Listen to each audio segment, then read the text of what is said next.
बहू, दाल पतली कर दो, तुम्हारे माता पिता बिना बताए आए हैं। रात के लगभग 8:30 बज चुके थे। सुनिधि रसोई में रात का खाना बना रही थी और खाना लगभग बन भी चुका था। केवल दाल में तड़का लगाना ही बाकी था। वैसे तो आज उसने हल्के फुल्के दाल चावल ही बनाए थे। दोपहर में कुछ मेहमान आए थे, इसलिए पनीर और छोले दोनों की सब्जी बनी ही थी, तो रात में हल्का फुल्का ही ठीक रहता है।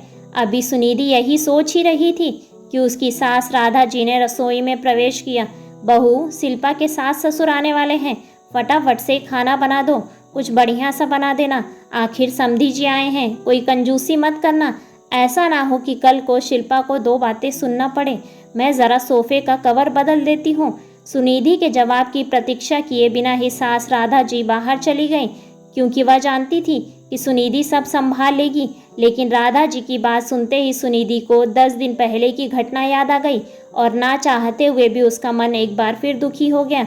दरअसल राधा जी की आदत है, वह अपने रिश्तेदारों का स्वागत बहुत ही अच्छे तरीके से करती हैं, लेकिन अक्सर जब सुनिधि के घर से कोई आता है तो उन्हें उचित सम्मान नहीं देती हैं। जब भी सुनिधि के घर से कोई आता है तो राधा जी अक्सर मुंह बना लेती हैं। कभी अच्छे तोहफे ना लाने का ताना देती हैं, तो कभी यह ताना देती हैं कि बेटी के घर यूँ रोज़ रोज़ नहीं आया जाता। कभी बची हुई मिठाइयाँ उनके आगे रख देती हैं, तो कभी कोई और ऐसी बात जो सुनिधि को दुखी कर देती है। लेकिन पिछली बार तो हद ही हो गई। जब सुनिधि के माता पिता बिना बताए अचानक आ गए तो राधा जी ने दोबारा न खाना बनवाकर दाल को पानी डालकर पतला करने का आदेश दे दिया और दोपहर की पड़ी हुई सब्जियों में छौंक लगाकर गर्म करने को कह दिया, और रायते में तो खुद ही पानी डालकर चली गई।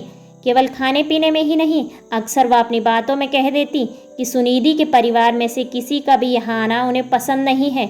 वहीं दूसरी तरफ अगर उनकी बेटी के ससुराल से कोई आता है तो 36 तरह के व्यंजन बनाए जाते हैं, उन्हें पूरा सम्मान दिया जाता है। आज भी जब उन्हें पता चला कि उनके बेटी के सास ससुर आने वाले हैं तो उन्होंने सुनिधि को बढ़िया खाना बनाने का हुक्म दे दिया। हालांकि बाकी हर तरीके से राधा जी का व्यवहार सुनिधि के प्रति बहुत अच्छा रहता है, लेकिन ना जाने क्यों जब भी बात सुनिधि के घर वालों की जाती है तो उनका व्यवहार बदल जाता है। बस यही सोचकर सुनिधि की आंख आज भर आई। कहते हैं कि किसी के सब्र का इम्तिहान नहीं लेना चाहिए, लेकिन शायद राधा जी ये बात समझ नहीं पा रही थी, इसलिए बार बार सुनिधि के मायके वालों को अपमानित करके वह सुनिधि को दुखी कर रही थी। लेकिन आज ना जाने क्यों सुनिधि में हिम्मत आ गई थी। वह अपने आंसू पोंछकर हॉल में गई और सोफे का कवर बदलती हुई राधा जी से बोली, मम्मी जी, दीदी के सास ससुर कब तक आएंगे? क्योंकि खाना तो लगभग बन ही चुका है। अरे, अभी तो तुझे बोलकर आई हूँ, इतना जल्दी खाना कैसे बन गया? मम्मी जी, वो क्या है ना, दाल चावल तो बन ही गए हैं। दाल में पानी डालकर उसे पतला कर देती हूँ, रायते में भी पानी डाल देती हूँ, और दोपहर वाली जो पनीर और छोले की सब्जी बची हुई है उसे थोड़ा सा फ्राई करके तड़का लगा दूंगी। और पूरियों का आटा तो दोपहर का बचा हुआ है, तो एक्स्ट्रा खाना बनाने की ज़रूरत है ही नहीं। वैसे भी आप ही तो कह रही थी उस दिन कि समधी तो घर के होते हैं, वह तो अपने ही हैं, वो बुरा थोड़ी मानेंगे अगर हम उन्हें दोपहर का खाना खिला देंगे। अब दोबारा खाना बनाएंगे तो दोपहर का खाना वेस्ट हो जाएगा ना। याद है मम्मी जी आपको, उस दिन जब मेरे मम्मी पापा आए थे तब आपने यही कहा था, तो फिर आज भी ऐसा ही करते हैं। दीदी के सास ससुर भी तो समधी ही हैं, घर के ही हैं, अपने ही लोग हैं, वो बुरा थोड़ी मानेंगे। क्यों, सही कह रही हूँ ना मम्मी जी? सुनिधि की कही हुई हर बात आज राधा जी को आईना दिखा रही थी और उन्हें यह एहसास करा रही थी कि आज तक वो सुनिधि के परिवार के साथ कितना गलत कर रही थी। शायद इसीलिए सुनिधि के इतना सब कुछ कहने के बाद भी राधा जी की सुनिधि से आंख मिलाने की हिम्मत नहीं हो रही थी।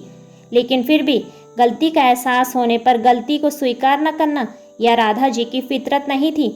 इसलिए चंद मिनटों के बाद उन्होंने चुप्पी तोड़ते हुए सुनिधि से कहा, बेटा, सबसे पहले तो आज तक जो गलत व्यवहार मैं तुम्हारे परिवार के साथ करती आई हूँ उसके लिए माफ़ कर दे।